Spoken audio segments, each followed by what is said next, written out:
Welcome, everybody, to today's episode of the podcast. I'm happy today to introduce everybody to Tim Reid. He has a bunch to share with us today. He works with a company called Verify, and we're going to talk about DNA verification to help in family law. So welcome, Tim. Thank you, Krista. So tell us a little bit. I was sharing while we were preparing here that I have done a lot of different family law cases where we're dealing with sobriety issues or addiction issues with parents. And the go-to, I think I have 5 different episodes I was telling you about early in my podcast where we're talking about all the traditional ways that we go and test parents and how it can be very cumbersome. There can be a lot of missed tests or unverified tests, or there's just constantly fighting going on about this with parents. And so I'll just refer you back. If you're listening and you're interested, you can go back to the early podcasts on the show. And there's 4 or 5 that talk about things like, what a substance use evaluation looks like, what path testing looks like, what SoberLink and some of these other devices look like, which actually I'm probably going to have them on the show as well in the future, the representatives of those companies, to dig a little deeper into why they think they're the best. And so with the caveat that this is a company person talking, just give us the understanding of what is different about what this company offers and why that matters. Yeah, so the primary challenge for drug and alcohol testing in the family law industry is that many of the conflicting parties that either agree to be tested or are mandated to test, they're typically working or have other responsibilities that can make it challenging to attend what is traditionally asked of them to go to a lab collection site or a third-party vendor to complete that drug and or alcohol test. So how you verify differs is it allows that individual that is being asked to test or required to test to do it from anywhere within the USA, from the privacy and convenience of their home, vacation, work, or any other residence that they are, which is very unique for drug and alcohol testing. As you mentioned, remote handheld breathalyzers have been around for many years, but they only test for alcohol. And so there's many other substances, as I'm sure you're aware of, Krista, that may need to be tested, but right now it's very difficult to test for that reliably and conveniently for that individual. But tell us how it works. Like, is it, I was going to ask a bunch of questions around it, but maybe you can just probably answer the question a lot. I'm a Yeah. user of, I'm required to test, and the court's going to order that in order to prove I'm safe for my children, I am going to take this kind of test, this verify test. How often am I doing that? How does it work? Does it get mailed in? Like, tell us about all that. Yeah, so I'll start kind of with the first thing that primarily urine drug testing is used as the specimen type versus oral fluid or blood testing, just because typically most people find it easy to produce a urine specimen at any time of day. Why is urine the gold standard over like blood or saliva? So there's a number of reasons, and I'll try and summarize them Yeah. quickly. So number one is the detection window in urine is, and it's subjective, but typically that is ideal for the purpose of that test. So it will detect substances from anywhere 3 to 4 hours post consumption out to 7 days, depending on obviously that individual's metabolism, the amount of the substance consumed, and then also at the laboratory, what type of drug testing is performed on the urine. And so for the person who is using those results for whatever reasons, they can get a pretty good snapshot from, 4 hours to 7 days of what that individual has consumed. If you look at something like blood, if you do a whole blood test, once you get through that collection, which is a more of an invasive collection requiring a needle in the vein and things like that, it's got a much shorter detection window because the substance is flowing freely through the blood at that point. And so it's being metabolized and excreted into the bladder. Oral fluid is the same because the saliva in your mouth is essentially regenerating regenerating in the mouth. the substances don't last as long in the saliva as they do in urine.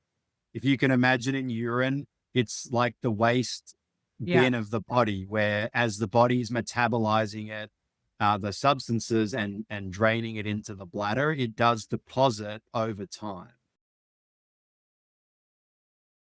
We don't have a drug equivalent to SoberLink or Backtrack, these handheld breathalyzers, which have all their own problems too, but at least they give us real time data. So if somebody has a cocaine or a heroin or marijuana in Colorado, marijuana problems like are chronic, we can't test for that stuff with our breathalyzers, right? What we test for, at least the ones I know of, we are testing only for alcohol. But alcohol is probably the worst, the most chronic one that we see. So if somebody has an alcohol problem where the parenting time is going on, are you seeing that people are using both? Like they're doing like you verify for sort of these backup tests if they have a positive breathalyzer or they miss a test, for example? Yes. So another really good point or topic you bring up, Krista. So yes, the short answer is yes. People will use both concurrently, and the reason is the main difference that I would say, and it's important for your listeners and the family law community to know, is breathalyzers for alcohol. They are typically, or their primary purpose or use is to test for current impairment, Right. which that is something that a urine test, a saliva test cannot do. Mhm. Any sort of test, not just you verify, but any sort of urine drug test, oral fluid or saliva based drug test. Same with hair and nail. They are not telling you if something is detected whether the person is currently impaired. Mhm. They are simply telling you that that person has consumed that substance. So there's one thing we haven't touched on is another way or another reason why you verify differs to standard drug and alcohol testing is our test panel as standard includes right now it's just over 70 substances and metabolites. Some of those what we would call exotic substances that like kratom, Mhm. ketamine. Mhm. um, we have a very extensive fentanyl panel, Okay. xylazine, and also some commonly abused prescription drugs. They are all included as standard. So, one thing I would definitely uh, have your listeners think about is like, while alcohol may be the most accessible substance to abuse, it is still only one substance. And so, in my opinion, but also based on the understanding of speaking to the market, traditionally other substances just haven't been tested for, not because that the stakeholders don't want to test for them. It's because it's very inconvenient, it's very costly when you want to do more of an expansive panel, and the results take a long time.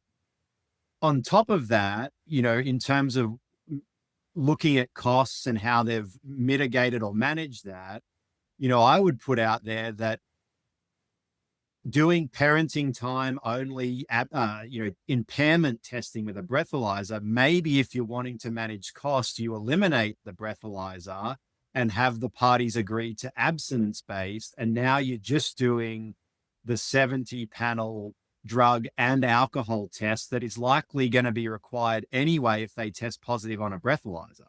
So we run everything on we run testing and provide results on, at the moment, I think specifically it's 72 substances, which does include both the alcohol metabolites, which if someone tests positive on a breathalyzer, they're likely going to have to go and do a urine drug alcohol test that tests for those two metabolites. So, I from my role at the company, my background in the clinical pharmacology, it's really just thinking about the testing in a completely different way of, obviously it's going to require the judge and the conflicting parties to agree, but there is a definite case to say, how about we eliminate breathalyzer testing, which is expensive. I think you would know if you go online, it's not cheap either. And just say we're agreeing that both parties or one party that's being tested agrees to be abstinent, and now we just do one test a week, where if they're in a random testing environment, and I haven't mentioned that our case management system has an inbuilt test randomizer, so the stakeholders can schedule whatever schedule they want. And because we do that very comprehensive test panel with the confirmatory, very sensitive testing, it makes it very difficult for someone who is consuming substances to essentially, I guess, get through the test, or not have a positive test if they are, non-compliantly consuming substances.